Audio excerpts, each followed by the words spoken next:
Good morning, everyone. It's my pleasure today to welcome Grace Blakeley to the Honors College SuperStudio. Grace is the author of Stolen: How to Save the World from Financialization, and is a staff writer for the Tribune magazine, which was established back in 1937 and has been a voice for left-wing politics. Prior to her current position, Grace worked as a research fellow at the Institute for Public Policy Research, IPRR, and at the New Statesman as an economics commentator. She currently sits on the Labour Party's National Policy Forum and represents the London area. And right now, I think, is also editing a new book on futures of socialism. So Grace, welcome to the Honors College SuperStudio. This SuperStudio consists of 5 undergraduate courses, and the courses focus on environmental policy and social change, data analysis and health reform, drone age innovation for the public good, the future of higher education, and the future of employment. It's a brand new venture and is designed to try and engage students in a transdisciplinary and collaborative way, but also now allow them to pursue independent capstone projects or team projects as well. And the focus of this studio has been around the Green New Deal. So we've been coming at the Green New Deal from all of these different dimensions. So prior to starting your opening remarks, Grace, I just thought I'd ask all the students to just turn on their cameras quickly and give you a wave so you can get a sense of who's here. There you go. Wow. You may have to scroll left and right. Yeah, I know, I've got it.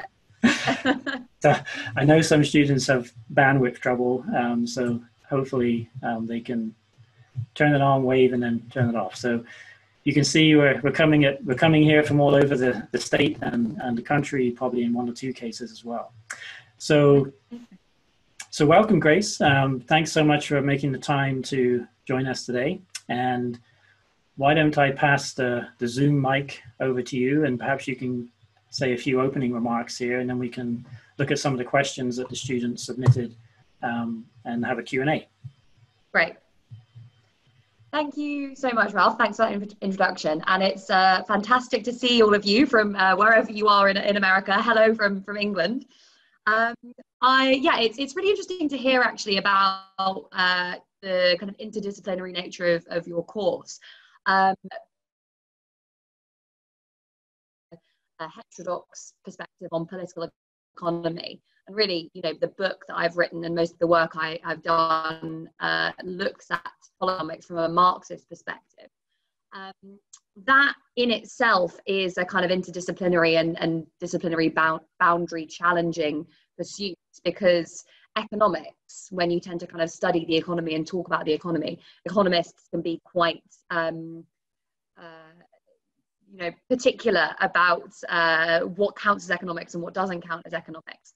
And what's interesting is when you go back to some of the original political economists who founded the discipline, so from Adam Smith to people like Marx, they work in a much more interdisciplinary way. So there isn't just economics and maths and a kind of very tight focus on particular questions as there is in economics today. They focus on questions on the boundaries of politics, economics, geography, finance, sociology, etc. And I think that's why some of these thinkers, and particularly why Marx, can be so useful for us today when looking at some of the challenges that we face, and actually perhaps why traditional economics and mainstream economics, as it's taught in many universities today, often doesn't provide students with that same breadth of theory and information, and also why perhaps many of them didn't see the financial crisis coming and can have many other criticism leveled against them.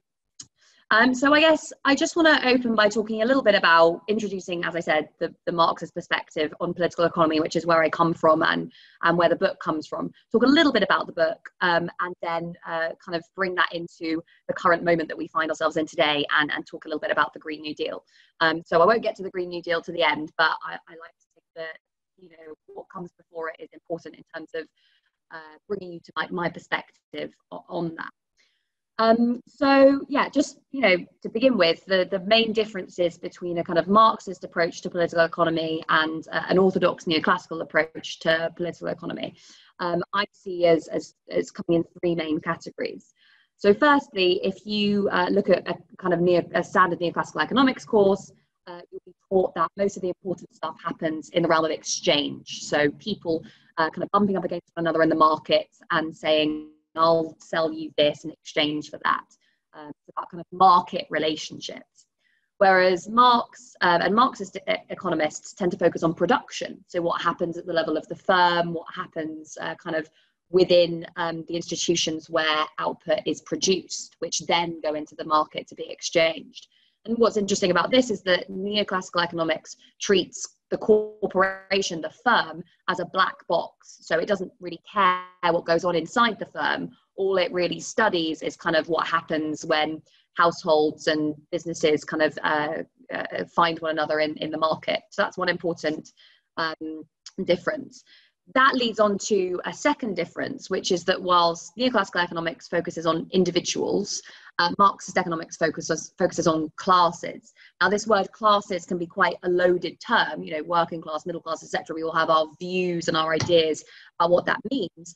It has a very specific meaning for Marxists, which is that there is one main division in most capitalist societies, and that's a division between workers and owners. So the people who work for a living and have to sell their labor power for a wage, and the people who own the means of production, so the things that are needed to produce output.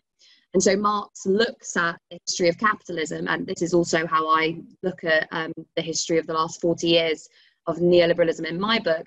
He looks at that through the perspective of relationships between these two major classes. I'll come on to that a little bit later. And this leads on to a third point of difference between these two groups. And that is that neoclassical economics tends to view the economy as tending towards equilibrium, so as tending towards stability. Whereas Marxist political economists say, actually, no, capitalism tends towards crisis. And the reason that it tends towards crisis comes back to those last two factors. So the fact that there are different classes, and those classes have conflicting interests, and also the nature of production in capitalism. So often the nature of production means that you can get periodic crises where too much is produced or too little is produced, or workers aren't being paid enough to purchase the things that are being produced. So those three areas, production and exchange, individuals and classes, and equilibrium versus crisis, are, for me, where I start when thinking about what makes Marxist economics different, and potentially a useful set of tools that allow us to see the world differently than through a kind of mainstream economics lens. So in my book, I take these three things and I say, right, let's look at the history of capitalism, particularly in the UK, but also to an extent in the US and Europe over the last 40 years, so from about the 1970s, and all the way up to the financial crisis. And look at how capitalism has changed during that time. And I look at those changes that have taken place between the 1970s and 2008 through the lens of financialization. Financialization, as you'll have seen if you've read some of the chapters, means the increasing role of financial markets, financial motives, financial actors, and financial institutions in the operation of the national and international economy. Basically, what that means is bigger banks and other financial institutions, so that's hedge funds, pension funds, shadow banks, etc. All of those things count in this big idea of the finance sector. Those become bigger, and they also critically become more involved in other areas of economic activity. And that's really where my book focuses, is looking at how the changing nature of the finance sector has affected the rest of the economy. And that's how I see this idea of financialization. It's that the whole of the economy in the UK, the US, and various other countries has been transformed by the growing dominance of the finance sector. And I look at this beginning in the 1980s, because in the 1970s you have quite a deep crisis of the post-war consensus. Now, for those of you that have done some of the reading, you'll know that I actually start the analysis from the book slightly earlier by talking about the post-war consensus, which is this period after the Second World War in the US and the UK and Europe, where you have relatively high rates of growth, relatively high levels of lower levels of inequality, high wage growth, a strong labour movement, and a quite interventionist state.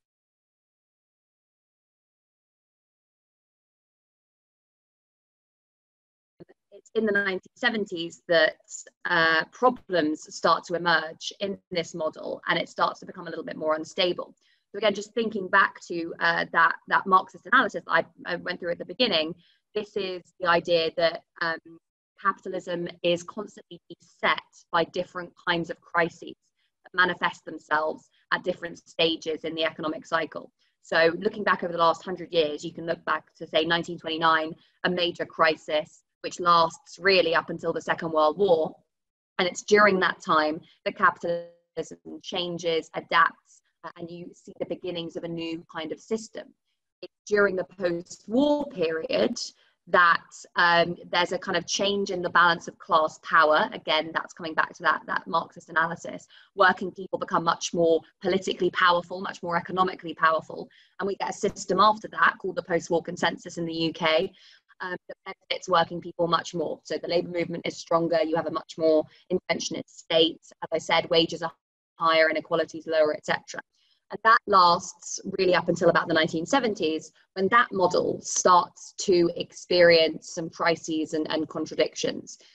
So there's a big increase in inflation driven by the oil price spike that happens in the 1970s. There are kind of problems with a lot of the domestic manufacturing in particularly the UK, but also to an extent the US, as a result of the rise of other big industrializing economies that start to challenge them. And it's during that period of the 1970s that you start to see again the re-emergence of some really significant class conflict in society. So you get in the US and the UK much more strike action, much more kind of political turmoil, and ultimately in the UK and in the US, a really significant change in government. Because of course it's in the 1980s that you see Margaret Thatcher come to power in the UK and Reagan come to power in the US. And this, I argue, is a kind of resolution to all of those problems that had emerged in the 1970s, but a resolution that favours one class over another. So it favours people who own the stuff over people who work for a living. You can kind of think of that post-war period as a version of capitalism that was relatively friendly to working people, at least in the rich world. Whereas after the 1980s, we start to see the emergence of a capitalism that's much less friendly to working people and much more friendly to owners, to the people who own all the stuff, and particularly to financiers, whether that's bankers, investors, private equity managers, hedge fund managers, whatever. These people start to gain a much more significant role in the economies of the US, the UK, and actually in many other parts of the world. And in the book, I look at, I'm not going to go into this in too much detail because I don't think I quite have enough time, but I look at how the rise of financialization, which is brought about by Thatcher and Reagan, changes every single area of the economy. And I do that by splitting the economy up in the way that Keynes did, which was to say that aggregate demand, so kind of today's output, is composed of consumption spending by households, investment by businesses, and state spending. So I look at how financialization has affected corporations, how it's affected households, and how it's affected the state. And what you start to see really is that there are a lot of changes that happen in the early 1980s that give the finance sector a lot more power, and that also change the way that corporations, households, and states begin to interact with other economic actors, and particularly how they interact with the finance sector. So you see in the 1980s a big set of bank deregulations in the UK, and the beginning of the same process of deregulation in the US, although it comes a little bit later in the US than it does in the UK. You get a big bit of bank deregulation. You also get in the UK a lot of privatizations, and particularly the privatization of what was called council housing, which was housing that was owned by local government. That is privatized. You also get the removal of exchange controls and credit controls. So these were mechanisms that were previously in place that limited the amount of money that could go in and out of the domestic economy. So it limited how much money you could exchange. And they also limited how much credit banks could create. After the 1980s, these were basically removed. So banks were able to A, lend more, issue more credit, and B, they became much more internationalized because money was much more free to kind of move around the domestic economy. So those changes all really serve to kind of spark the beginnings of this period of financialization. And there's a lot of other stuff that happens over the course of the 80s and 90s and early noughties, a lot of regulatory changes particularly that push this process forward, but it really begins in that period of the early 1980s. And what you start to see then is really significant changes in all those areas that I mentioned. And the changes can be kind of grouped into two categories. So one is a kind of generalized increase in debt, and the other one is the kind of expansion of asset ownership, so home ownership, share ownership, etc. And these two things happen to corporations, households, and states, and they change the way that each of these sets of economic actors are kind of behaving and operating. So first, if you look at corporations, then you start to see a big increase in, well, the dominance of this ideology of shareholder value. So basically, corporations who are run by owned by shareholders and run by managers in the 1980s, when you get this kind of boom in stock markets, you start to see shareholders exerting much more power over managers and over how corporations are run, and basically saying businesses, the only responsibility of a business is to maximize value for shareholders, i.e. is to make the people who own the business as much money as possible. And what that means is that corporations stop investing as much in production, so in factories and research. They stop paying their workers as much, and they start distributing much more money to shareholders through dividends.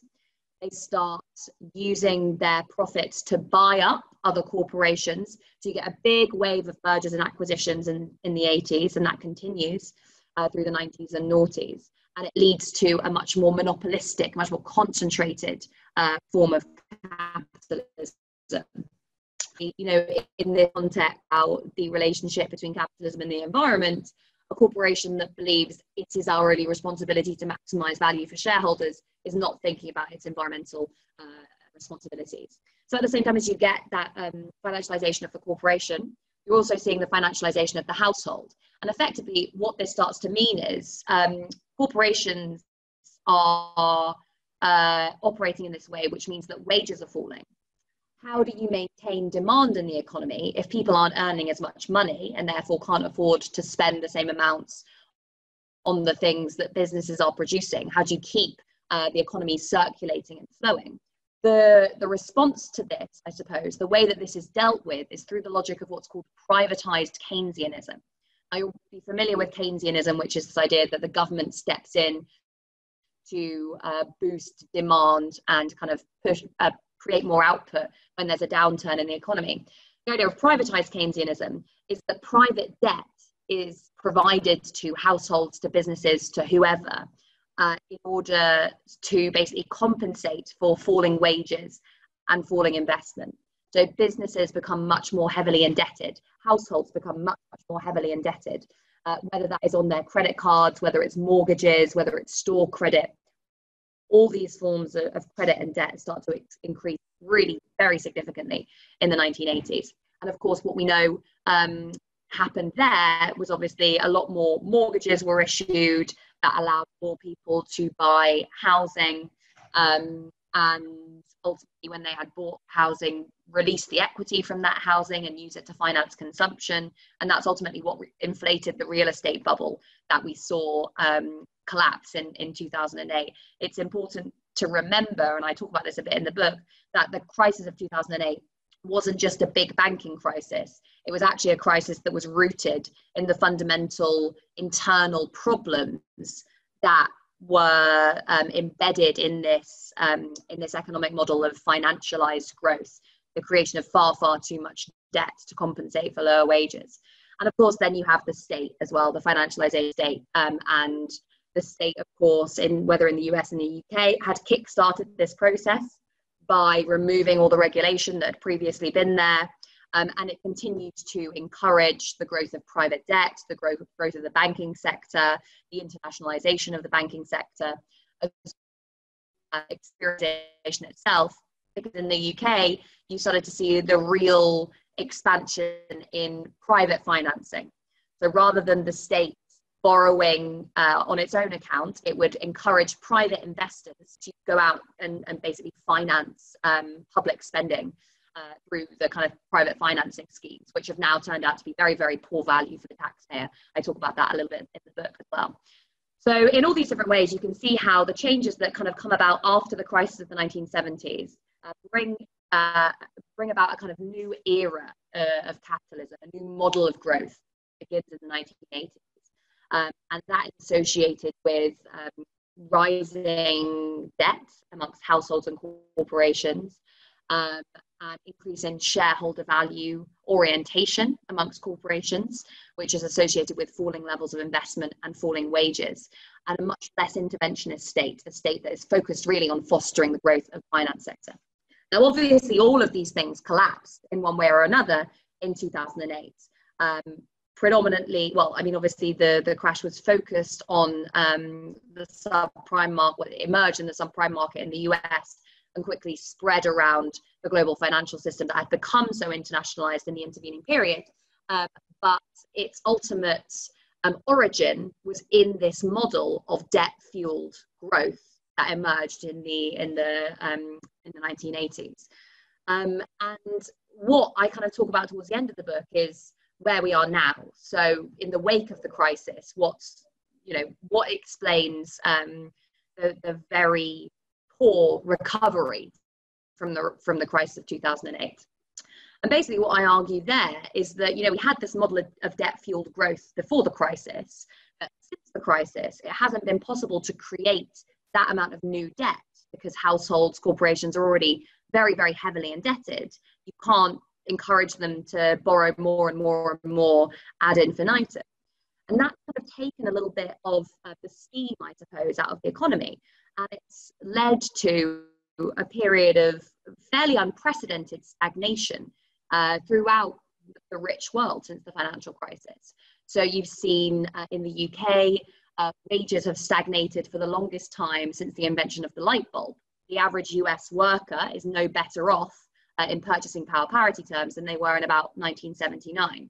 And all around the rich world, productivity, which is supposed to kind of boost growth over the long term, has completely stagnated. So we've been kind of living in this period of what many economists have called secular stagnation, i.e. the recovery from the crisis has not been very strong. It hasn't boosted wages, it hasn't boosted investment or productivity, and it's left the economies, particularly the US and the UK, quite weak. And now, of course, we are facing another massive crisis in the form of coronavirus.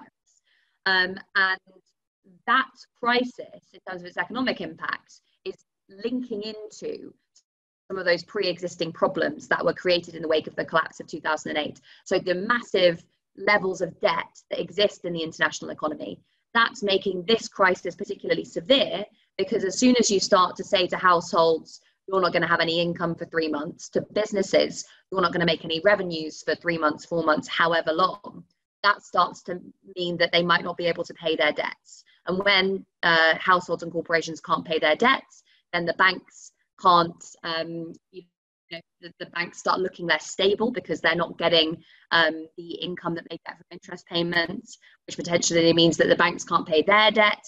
And it starts to look like a similar sort of crisis as what you had in 2008. Now, that might not happen this time because states are very aware of what needs to be done to make sure that a kind of contained economic crisis doesn't become a widespread debt crisis. And effectively what they're doing is providing almost unlimited amounts of money to various different sections of the economy.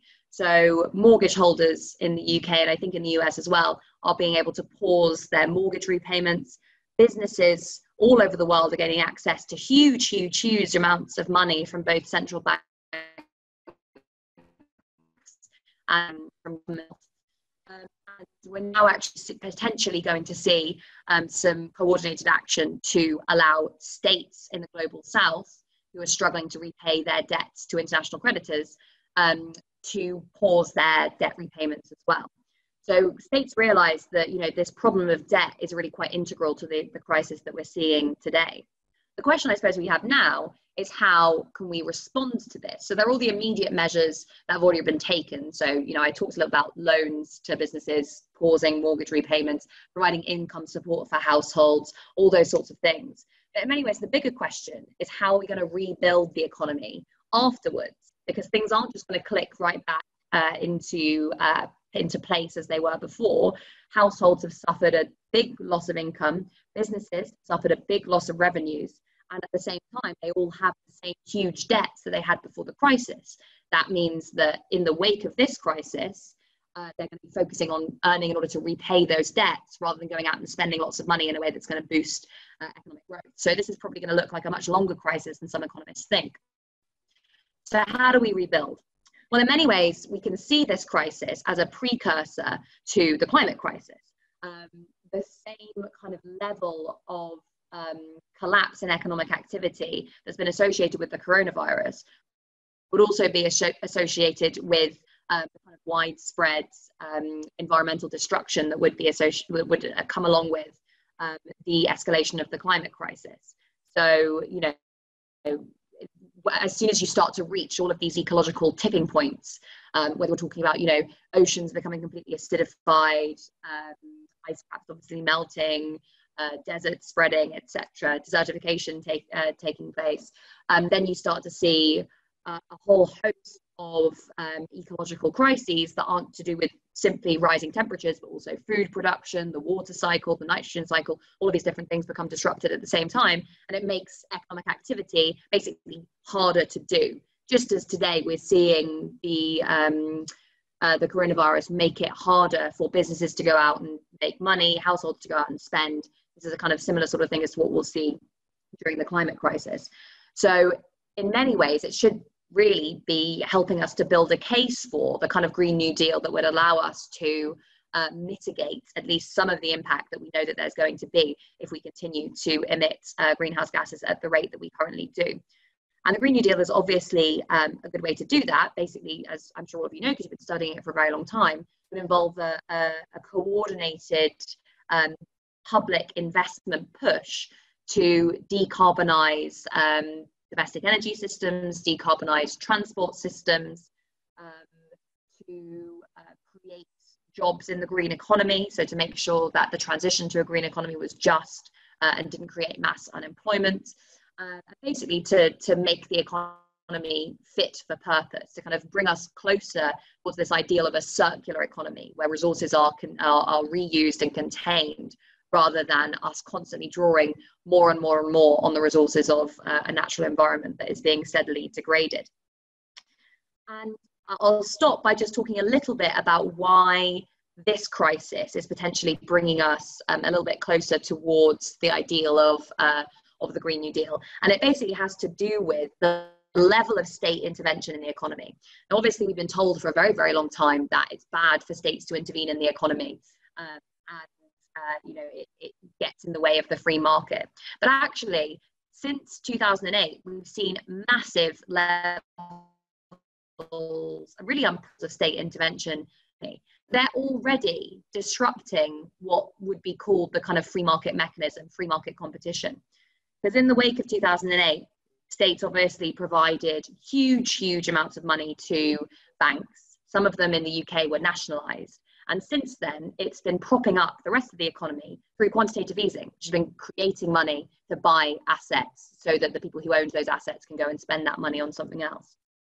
And this crisis is really representing an escalation of those trends, because it's likely that we were already seeing huge amounts of loans being given to the private sector. It's likely we'll see significant bailouts, so the government buying up large corporations. We'll certainly be seeing a lot more money being pumped into the finance sector. And effectively what this does is it really removes any idea of competition. Because if you're a failing business and you can just rely on the state for loans, or you can you're a insolvent bank and you can just get access to central bank funds, then suddenly this creative destruction that's supposed to sit at the heart of capitalist competition is completely gone. And what that means is that the state is already effectively planning economic activity. It's saying we're using our resources to say what businesses get to survive and what businesses fail. Now, you can already see how kind of revolutionary that is, because it brings us much closer to the socialist idea of like rationally planning the economy, rather than the free market idea of just letting the market do its own thing and create lots of crashes and immiseration and environmental destruction. Actually, no, we'll take control of the economy and plan it. And the fact that the state is already doing this potentially puts us a little bit closer to that, because we could say, right, okay, so the state is making decisions about which companies survive and which companies die. Why should we be spending taxpayer money supporting the ongoing existence of the airline industry, for example, when we know that that is doing a huge amount to basically degrade the environment? So all these arguments that are going to happen over the next year or so as states start to do much bigger bailouts are in many ways practice for those same arguments that we're going to have to make around the Green New Deal, which is to say, the Green New Deal is about rational planning of the economy, about democratic planning of the economy. So people come together and they say, we want the economy to look like this, we want this industry to look like this, that industry to look like that. At the moment, states are planning the economy, but they're just not doing it in a democratic way. And they're not doing it in a particularly rational way either. They're just basically throwing money around in the hope that they can kind of try and keep everything together. So I think this kind of, this crisis is allowing us to really hone some of those arguments about why it is important to have more coordinated and rational planning of economic outcomes, rather than the idea that you can just leave things up to the free market, which hasn't been true in a very long time anyway. So I've got a bit over time there, so I'll stop now and take some questions.